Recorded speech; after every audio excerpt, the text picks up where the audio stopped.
नमस्कार मित्रों, जैसा कि हम लोग प्रारंभ किए हैं GK GS for BEd entrance exam 2021। और ऐसा नहीं है कि जीके जीएस सिर्फ बीएड एंट्रेंस में ही पूछेगा।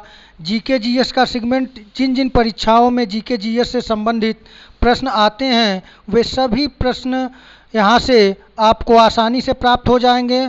और परीक्षा के बाद आप चैनल का मूल्यांकन कर सकते हैं, देख सकते हैं कि परीक्षा में कितने प्रश्न आते हैं।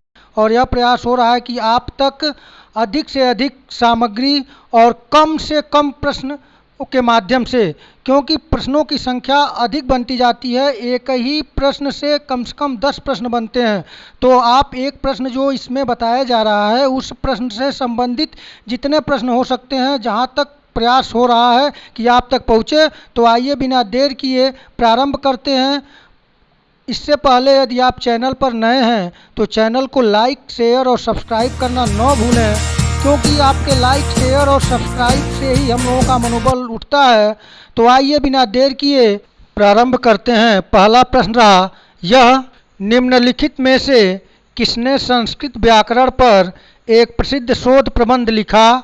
पतंजलि, पाणिनि, सुश्रुत, चाणक्य। यहाँ सही उत्तर होगा ऑप्शन बी, पाणिनि। पाणिनि ने संस्कृत व्याकरण पर एक प्रसिद्ध शोध प्रबंध लिखा था जिसे हम अष्टाध्यायी के नाम से जानते हैं।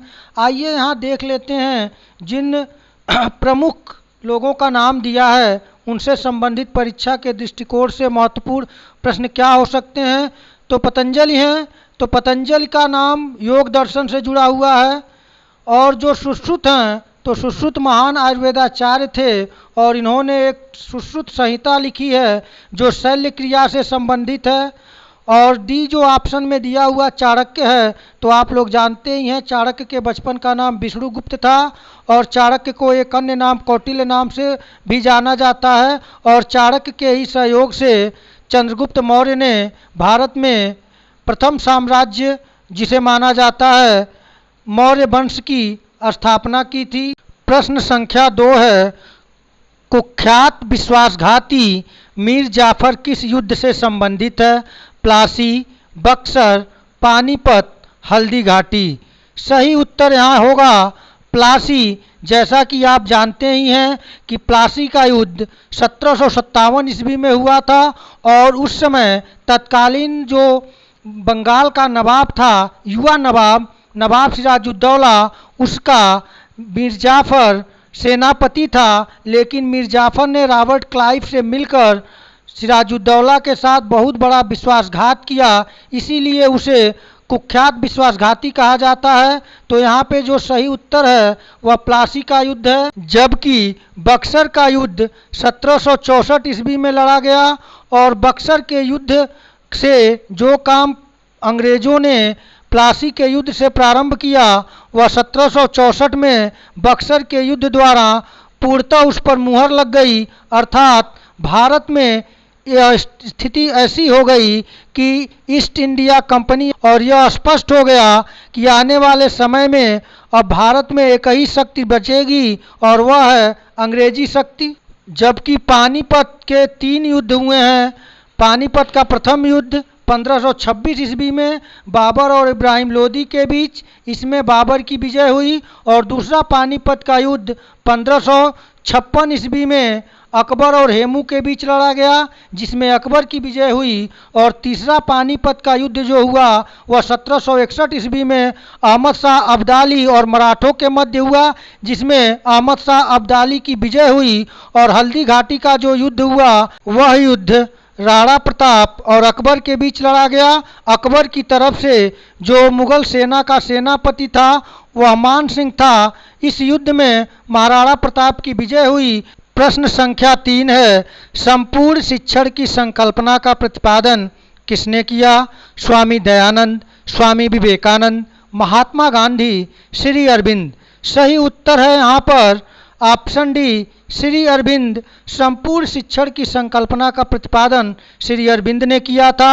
यहाँ प्रमुख लोगों का जो नाम दिया है वहाँ से बनने वाले प्रश्न देख लें। स्वामी दयानंद से प्रश्न बनता है कि स्वामी दयानंद ने आर्य समाज की स्थापना 1875 ईस्वी में किया था, जबकि स्वामी विवेकानंद रामकृष्ण मिशन की स्थापना की 1897 ईस्वी में, और महात्मा गांधी भारतीय राष्ट्रीय आंदोलन के प्रमुख में जाने जाते हैं। गांधी जी को राष्ट्रपिता के रूप में जाना जाता है। गांधी जी का भारत में सर्वप्रथम जो सत्याग्रह था वह 1917 में उन्होंने बिहार के चंपारण जिले में नील के बगीचों के यूरोपीय मालिकों के विरुद्ध भारतीय मजदूरों को एकत्रित किया और उन्होंने विजय प्राप्त किया। उसके पश्चात उन्होंने अहमदाबाद मिल मजदूर मालिकों के खिलाफ मजदूरों का समर्थन किया और उन्हें सफलता भी मिली। यह उन्होंने 1918 ईस्वी में किया। उसके पश्चात उन्होंने 1920 ईस्वी में असहयोग आंदोलन प्रारंभ किया और 1930 में सविनय अवज्ञा आंदोलन और 1942 ईस्वी में भारत छोड़ो आंदोलन किया। उन्हें भारतीय राष्ट्रपिता के रूप में जाना जाता है। प्रश्न संख्या 4 है, किंडरगार्टन पद का अर्थ है बच्चों का खेल मैदान, बच्चों का स्कूल, बच्चों का घर। सही उत्तर है ऑप्शन बी, बच्चों का खेल मैदान।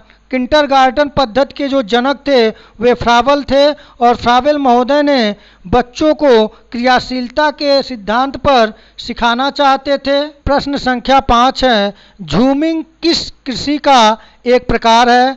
स्थानांतरण कृषि, रोपण कृषि, व्यापक कृषि, मिश्रित कृषि। इसका सही उत्तर यहाँ होगा ऑप्शन ए, स्थानांतरण कृषि। झूमिंग कृषि जो होती थी वह मानव के प्रारंभिक अवस्था में, जब मानव ने अपना कृषि कार्य प्रारंभ किया तब से लेकर आज तक किसी न किसी रूप में विद्यमान है। और आज के जो आदिवासी जन समुदाय है पहाड़ी इलाकों में, वे लोग झूमिंग कृषि करते हैं। तो झूमिंग कृषि का मतलब है एक स्थान से घूमकर दूसरे स्थान पर जाकर कृषि करना। तो यहाँ पे झूमिंग कृषि जो है वह स्थानांतरण कृषि का एक प्रकार है। प्रश्न संख्या 6 है, 2 अक्षांशों के बीच समयांतर है 1 मिनट, 2 मिनट, 4 मिनट, 15 मिनट। यहाँ पर सही उत्तर होगा ऑप्शन सी, 4 मिनट।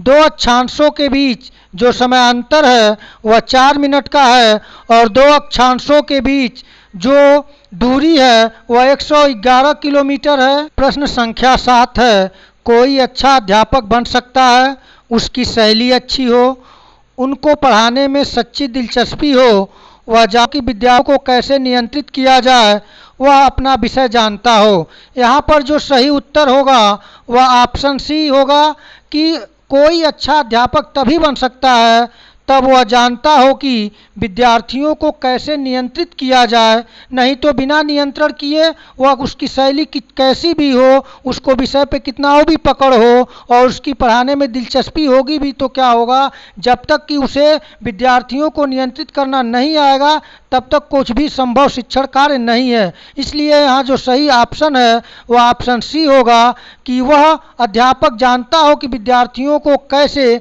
नियंत्रित किया जाए। प्रश्न संख्या 8 है, भारत के मूल निवासी थे मुगल, सिख, ईसाई, द्रविड़। यहाँ पर जो सही उत्तर होगा वह ऑप्शन डी, द्रविड़।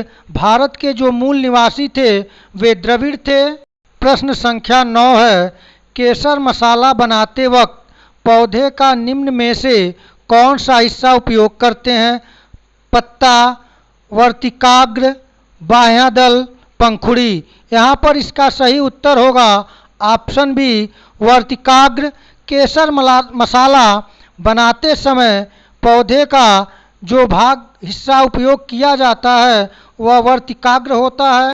प्रश्न संख्या 10 है, किस देश में शिक्षा के क्षेत्र में बौद्धिक उद्देश्य पर बल दिया गया है?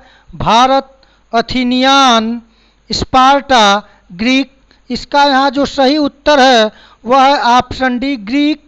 ग्रीक ही ऐसा देश है जो प्राचीन काल से लेकर आज तक भी शिक्षा के क्षेत्र में बौद्धिक उद्देश्य पर सबसे अधिक बल देता है।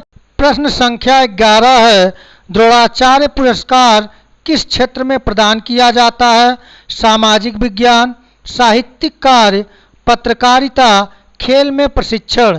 यहाँ पर जो सही उत्तर होगा वह ऑप्शन डी, खेल में प्रशिक्षण के लिए द्रोणाचार्य पुरस्कार प्रदान किया जाता है। प्रश्न संख्या 12 है, निम्नलिखित में से किसे लाल ग्रह कहा जाता है?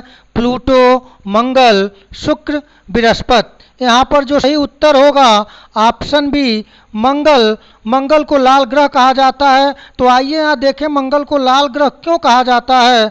तो मंगल को लाल ग्रह इसलिए कहते हैं क्योंकि मंगल पर जो मिट्टी मौजूद है वो मिट्टी के लौह खनिज में जंग लगने की वजह से वातावरण और मिट्टी लाल दिखाई देती है। इसी कारण मंगल को लाल ग्रह कहा जाता है। और जबकि शुक्र को पृथ्वी की जुड़वा बहन, भोर का तारा, सांझ का तारा इत्यादि नामों से जाना जाता है। जबकि बृहस्पति सबसे बड़ा ग्रह के रूप में जाना जाता है। और प्लूटो जो कि पहले ग्रह की श्रेणी में था लेकिन अब इसे क्षुद्र ग्रह बना दिया गया है, इसे ग्रह की श्रेणी से निकाल दिया गया है। प्रश्न संख्या 13 है, निम्नलिखित में से कौन भारत में स्थापित प्रथम राष्ट्रीय पार्क है?